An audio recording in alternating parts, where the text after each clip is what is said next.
The circuit में आपका स्वागत है। आज हम द सन एंड फैमिली के बारे में डिस्कस करेंगे, यानी सूर्य और उसके सदस्य। ये मेरी एक सीरीज होगी जिसके बारे में मैं वीडियो लाते रहूँगा। ये उसका पहला इंट्रोडक्शन है, मतलब सौरमंडल में सन होता है और उसके फैमिली यानी जो प्लैनेट्स होते हैं उनके बारे में एक इंट्रोडक्शन है। तो आइए देखते हैं इस वीडियो में हम क्या क्या कवर करेंगे, वो मैं लिखा हूँ। ये फर्स्ट में हम देखेंगे the sun and the planets, यानी सूर्य और जो हमारे ग्रह हैं उनके बारे में देखेंगे। सेकंड देखेंगे माइनर बॉडीज़। माइनर बॉडीज़ क्या होता है, जैसे हमारे सौरमंडल में एस्टेरॉइड्स है, ड्वार्फ प्लैनेट्स है, कॉमेट्स है, तो इनके बारे में देखेंगे। सन और प्लैनेट्स के अलावा माइनर बॉडीज जो पाए जाते हैं उनके बारे में थोड़ा ब्रीफ इंट्रोडक्शन देखेंगे। ऑर्बिटल प्लेन देखेंगे कि जो ऑर्बिट में जो मूव करते हैं प्लैनेट सन के चारों ओर, वो रेवोल्यूशन किस प्लेन में होता है, कैसा प्लेन होता है, उसके बारे में देखेंगे। चौथा देखेंगे स्ट्रक्चर के बारे में कि ऑर्बिटर का स्ट्रक्चर क्या है, एस्टेरॉइड किस स्ट्रक्चर पर मूव करते हैं, ड्वार्फ प्लैनेट्स का क्या स्ट्रक्चर है। तो ये बेसिक चीज़ें जो मैं इस वीडियो में कवर करूँगा। आने वाले नेक्स्ट वीडियो में मैं सौरमंडल के आगे सीरीज लाऊंगा जिसमें मैं आगे डिस्कस करूँगा कि आखिर डिटेल में डिस्कस करूँगा इनके बारे में। ये एक ब्रीफ इंट्रोडक्शन है सोलर सिस्टम का। आगे देखते हैं। पहला the sun and the planets. तो सन के बारे में देखते हैं। ये सूर्य का है, ये देखिए सन है। और तो स्टार्ट करते हैं सन का ब्रीफ इंट्रोडक्शन। तो पहले देखें तो ये 99.8% ऑफ सोलर सिस्टम कंसिस्ट करता है। जैसे सोलर सिस्टम में मालूम है सन है, प्लैनेट्स है, प्लैनेट्स हमारा 8 है, ठीक है। तो ये जो सन है अकेला 99.8% हिस्सा कवर करता है। ये जो प्लैनेट्स हैं मात्र 0.2%, और प्लैनेट्स के साथ साथ कुछ और माइनर बॉडीज हैं, जैसे मैं ये माइनर बॉडीज के बारे में बताया, जिसमें एस्टेरॉइड्स आते हैं, कॉमेट्स आते हैं और ड्वार्फ प्लैनेट्स आते हैं। आगे डिस्कस करते हैं इस पर।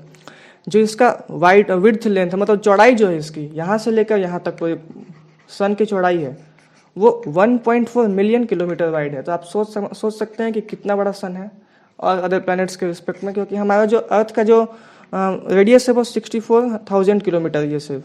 तो उसके रिस्पेक्ट में आप देख सकते हैं 1.4 मिलियन किलोमीटर वाइड है। और आपको मालूम है कि हमारे प्लैनेट्स में सबसे बड़ा प्लैनेट जुपिटर है। तो जुपिटर के रिस्पेक्ट में देखें तो 1000 टाइम्स मोर मैसिव है सन, मतलब 1000 गुना ज़्यादा बड़ा है जुपिटर से भी, जबकि जुपिटर हमारे प्लैनेट्स का सबसे बड़ा ग्रह है, ठीक है। ये सन का ब्रीफ इंट्रोडक्शन है।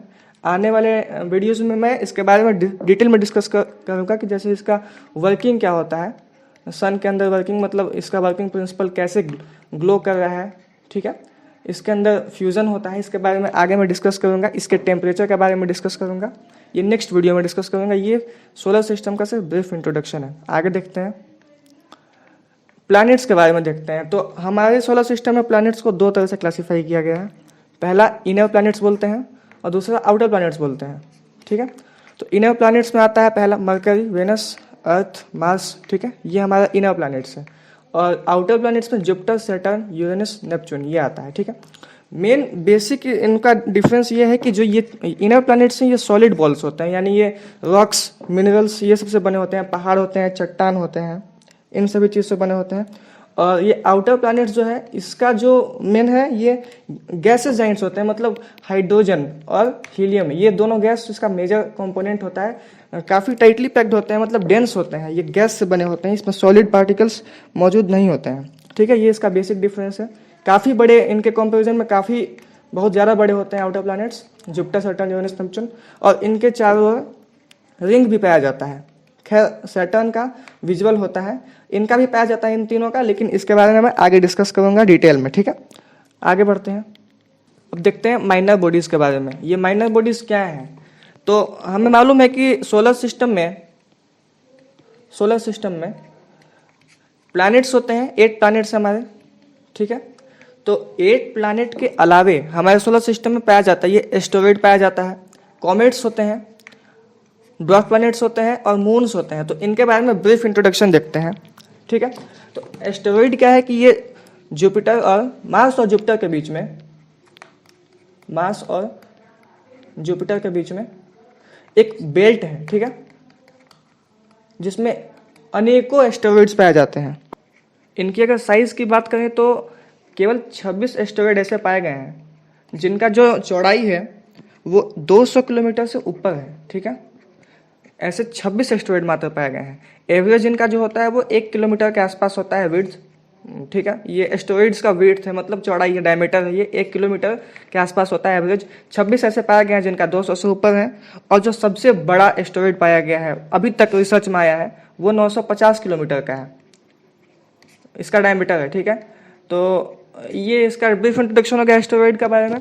मैं आगे आने वाले वीडियोस में इसके बारे में डिटेल में डिस्कशन करूंगा। अभी देखते हैं कॉमेट्स के बारे में। कॉमेट्स क्या होता है, तो इसे टूटता हुआ तारा बोलते हैं। ये आइसी बॉडीज होता है, ये बर्फीला बॉडी होता है जो पृथ्वी के सतह में आने के बाद फ्रिक्शन की वजह से ग्लो करने लगता है और फिर ये एग्जॉस्ट हो जाता है। ये कॉमेट्स बॉडी से ये बियॉन्ड द प्लैनेट्स आते हैं, आइसी बॉडीज होते हैं जो कि कभी हमें आकाश में दिखता भी है। तो इनका ज़्यादा चौड़ाई नहीं होता है। अब आगे देखते हैं ड्वार्फ प्लैनेट्स के बारे में। तो 8 प्लैनेट्स नोन है, उनके अलावा कोई प्लैनेट्स जब अपने ऑर्बिट से हट जाता है, अपने ऑर्बिट को छोड़कर, मतलब एक रेगुलर पैटर्न को ना फॉलो करके किसी अलग पैटर्न को फॉलो करता है, तो वो ड्वार्फ प्लैनेट से कंसिडर किया जाता है। 9th प्लैनेट जो था हमारा, जो प्लूटो था, उसको ड्वार्फ प्लैनेट में कंसिडर किया गया क्योंकि वो अपना ऑर्बिट छोड़कर बियॉन्ड द ऑर्बिट चला गया और एक पैटर्न जो 8 प्लैनेट कवर करते थे उसको छोड़ दिया और नेक्स्ट कोई अलग अपना ऑर्बिट ले लिया। इसकी वजह से इसको ड्वार्फ में कंसिडर किया गया। मून्स क्या होते हैं? मून्स देखिए नेचुरल सेटेलाइट है। सेटेलाइट किसे बोलेंगे? जो भी प्लैनेट के चारों चक्कर लगाए, रिवोल्यूशन करे उसका, उसे मून्स बोलते हैं, सेटेलाइट बोलते हैं। तो नेचुरल सेटेलाइट को मून्स बोला जाता है। ये 8 प्लैनेट्स में, जैसे ये प्लैनेट्स हैं तो जितने प्लैनेट्स हैं सबके पास अपना मून है। ये कुछ एक्सेप्शन है जिनके पास नहीं है, इसके बारे में आगे डिस्कस करूंगा। सबसे ज़्यादा जुपिटर और सैटर्न के पास है, 50+ मून्स हैं। तो ये सारे जितने मून्स हैं ये प्लैनेट्स के चारों ओर चक्कर लगाते हैं। अर्थ के पास अपना एक मून है जिसको मून बोलते हैं, बाकी सबका अलग अलग नाम भी है, ठीक है। आगे देखते हैं, ये हमारा हो गया माइनर बॉडीज। तो ये 4 बॉडीज और पाए जाते हैं, 4 तरह के चीज़ पाए जाते हैं जो हमारे सोलर सिस्टम में एग्जिस्ट करते हैं प्लैनेट्स के अलावा। आगे देखते हैं ऑर्बिटल प्लेन के बारे में।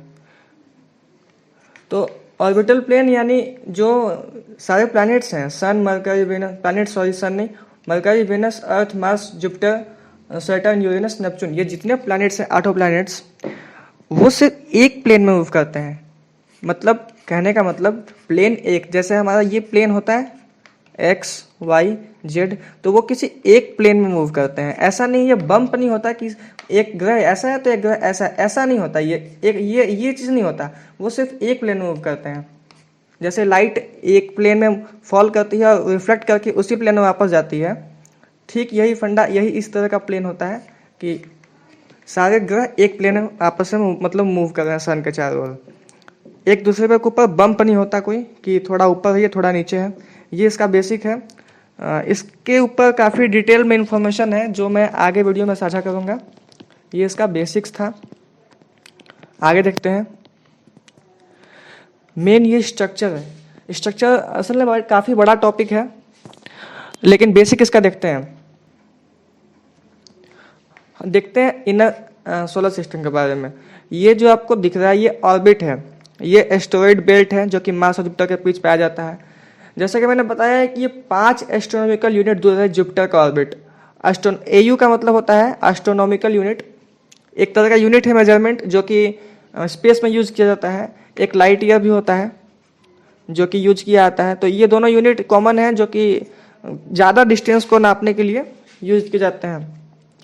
तो इनका जो स्वरूप है ये देखिए छोटे से में दिखाया गया, इसके अलग दूसरा ऑर्बिट दिखाया गया है। ये किसका है? ये ड्वार्फ प्लैनेट्स का है। जैसे ये देखिए जो एक रेगुलर पैटर्न में सारे प्लैनेट्स मूव कर रहे थे और उससे हट के जो प्लैनेट्स का ये मोशन बिगड़ा, मतलब ये हल्का ओवल शेप आया, इनसे विपरीत आया, इनसे ऑड आया, तो उसको ड्वार्फ प्लैनेट्स में कंसिडर किया जाता है।